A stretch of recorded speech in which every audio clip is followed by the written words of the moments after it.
Assalamualaikum dan selamat sejahtera. Okay, kelas, hari ini kita akan teruskan pembelajaran kita dengan bab yang seterusnya, iaitu bab 7. Okay, penyesuaian tumbuhan pada habitatnya.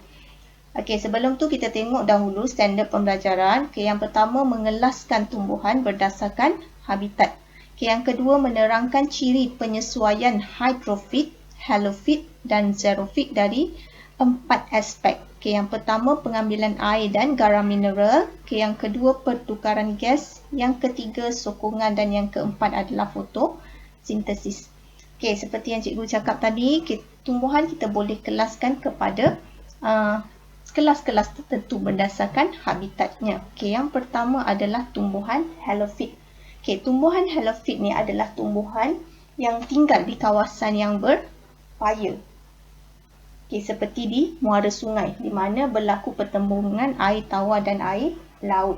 Okay, dan biasanya kawasan ini mengandungi kandungan garam yang tinggi. Okay, yang kedua adalah tumbuhan mesofit. Okay, tumbuhan mesofit ni adalah tumbuhan yang tinggal di kawasan yang tidak terlalu kering, tidak terlalu berair dan mendapat bekalan air yang mencukupi. Okay, kebanyakan tumbuhan merupakan tumbuhan mesofit. Okay, yang ketiga adalah tumbuhan hydrofit. Okay, hydro. Okay, tumbuhan hydrofit ni adalah tumbuhan yang tinggal di habitat yang berair. Okay, sama ada dia terapung di atas permukaan air ataupun tenggelam dalam air. Okay, dan tumbuhan yang keempat adalah tumbuhan xerofit, yang mana tumbuhan ini tinggal di habitat yang panas dan kering dan menerima air yang minimum, yang sangat minimum. Contohnya adalah tumbuhan-tumbuhan yang tinggal di kawasan gurun. Okay, kita tengok ciri penyesuaian tumbuhan halofit. Tumbuhan halofit ni merupakan tumbuhan yang tinggal di kawasan yang mempunyai kepekatan garam yang tinggi. Macam cikgu sebut tadi, dia tinggal di kawasan muara sungai, yang mana di situ berlaku pertembungan air tawar dan air laut. Okay, dan kalau perhatikan, dia sebahagiannya tenggelam di dalam air. Tengok akar dia ni tenggelam di dalam air. Jadi disebabkan akarnya tenggelam di dalam air dan kawasan tanahnya juga berlumpur, jadi kandungan oksigen yang diperolehi adalah rendah. Okay, dan dia terdedah pada keamatan cahaya yang tinggi dan tiupan angin yang kencang. Okay, kita tengok ciri penyesuaian daun bagi tumbuhan halofit. Okay, yang pertama, mempunyai kutikel yang tebal. Okay, dia punya lapisan kutikel di bahagian luar ni tebal. Okay, dan daun ni adalah daun yang sukulen. Okay, daun yang awak tengok tebal, tujuannya adalah untuk menyimpan air. Okay, dan pada permukaan daun, okay, dia mempunyai struktur stomata yang terbenam.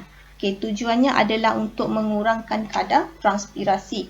Okay, kalau awak ingat balik, awak recall balik apa yang awak dah belajar sebelum ni kan. Okay, pada bahagian epidermis daun, okay, kita ada liang stoma kan.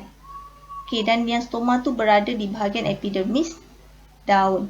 Okay, biasanya selari lah dengan epidermis daun. Tapi berbeza dengan tumbuhan daun yang daun bagi tumbuhan halofit. Okay, dia mempunyai stomata yang terbenam. Okay, tengok dia punya, ini adalah epidermis. Okay, ini adalah dia punya stoma. Okay, dia punya stoma tu berada jauh sedikit di bawah epidermis. Okay, tujuannya adalah untuk mengurangkan kadar transpirasi sebab tumbuhan ni tinggal di kawasan yang mempunyai keamatan cahaya yang tinggi. Okay, dan kawasan yang panas.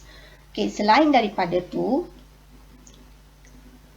okay, pada daun bagi tumbuhan contoh pokok bakau kan, dia mempunyai liang yang kita panggil dia sebagai hidatot. Okay, tujuannya adalah untuk menyingkirkan garam yang berlebihan. Seperti yang cikgu cakap tadi, tumbuhan ni tinggal di kawasan yang mempunyai kandungan garam yang tinggi. Jadi garam yang berlebihan perlu disingkirkan.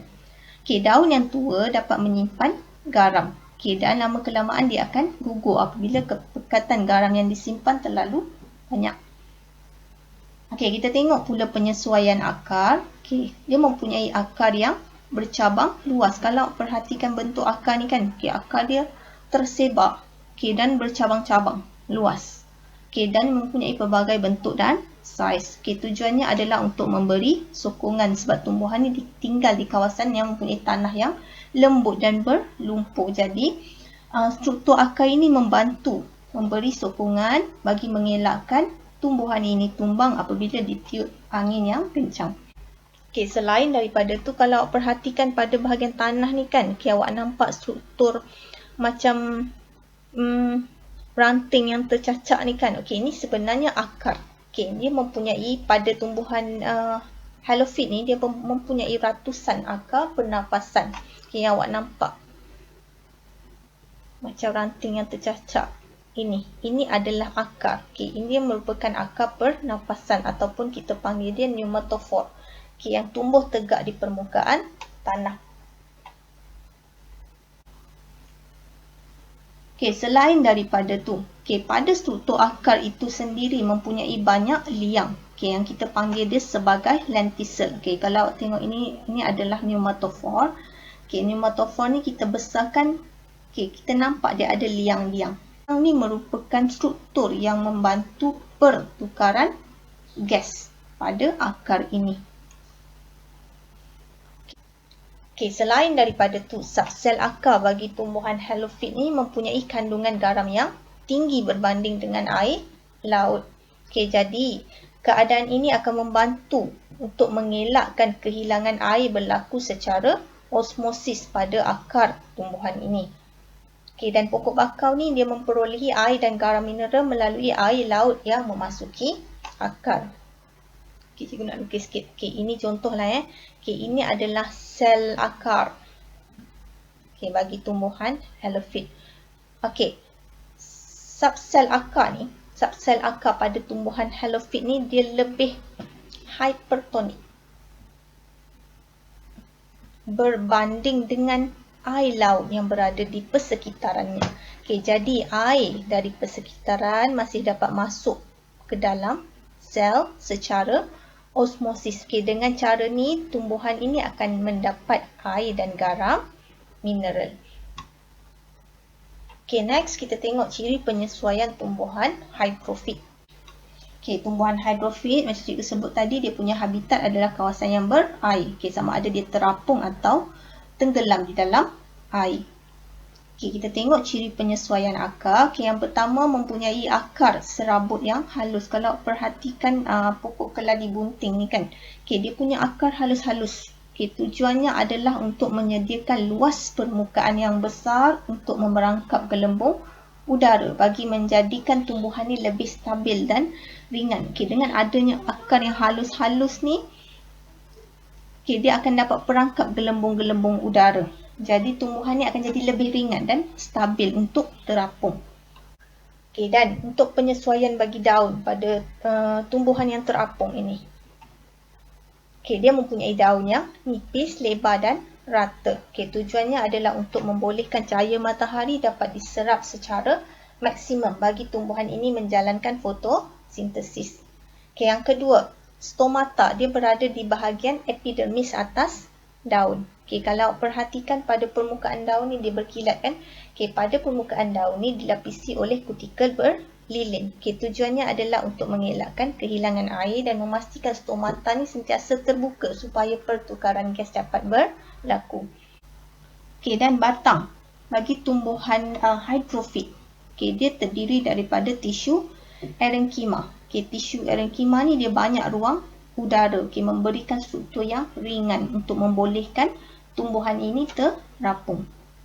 Okey, bagi tumbuhan yang tenggelam sepenuhnya, okey, daun dia berbeza. Kalau tadi tumbuhan yang terapung daun dia besar.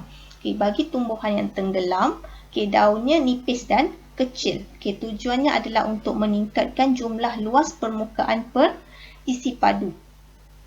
Okey, dan meningkatkan kadar resapan air, garam mineral dan gas terlarut terus melalui epidermis ke dalam tumbuhan. Okey, jadi proses resapan dia terus berlaku di dalam pada permukaan daun ni. Okey.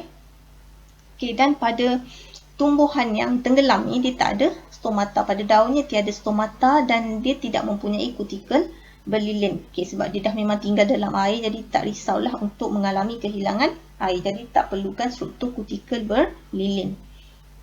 Okey, bagi batang, struktur batang. Okey, untuk tumbuhan yang tenggelam sepenuhnya ni, dia mempunyai batang yang kecil. Okey, tujuannya adalah untuk membantu tumbuhan tegak terapung di dalam air dan mengurangkan rintangan aliran air. Okay, next yang terakhir adalah ciri penyesuaian bagi tumbuhan xerophyte. Okay, dia punya habitat bagi tumbuhan xerophyte adalah gurun. Okay, dan kita tahu kan gurun merupakan kawasan yang menerima taburan hujan yang sedikit dan dia merupakan kawasan yang panas dan kering. Jadi, tumbuhan yang tumbuh di situ mestilah tumbuhan yang mampu beradaptasi dengan keadaan yang seperti itu, keadaan yang ekstrim seperti itu. Okay, kita tengok ciri penyesuaian akar. Okay, kalau perhatikan akar kaktus ni kan, okay, dia tumbuh secara meluas. Okay, dia tumbuh secara meluas dan kalau perhatikan dia hampir dengan permukaan tanah ni. Okay, dia hampir dengan permukaan atas ni kan. Okay, dia tumbuh, ada yang tumbuh ke bawah, ada yang tumbuh, banyaknya tumbuh ke arah tepi-tepi. Okay, disebabkan kawasan ini kawasan yang kurang menerima hujan, jadi penting untuk akarnya tumbuh tersebar berhampiran dengan permukaan tanah. Supaya bila adanya hujan yang sedikit tu, bila hujan ni meresap masuk dalam tanah, terus dapat diserap oleh akar.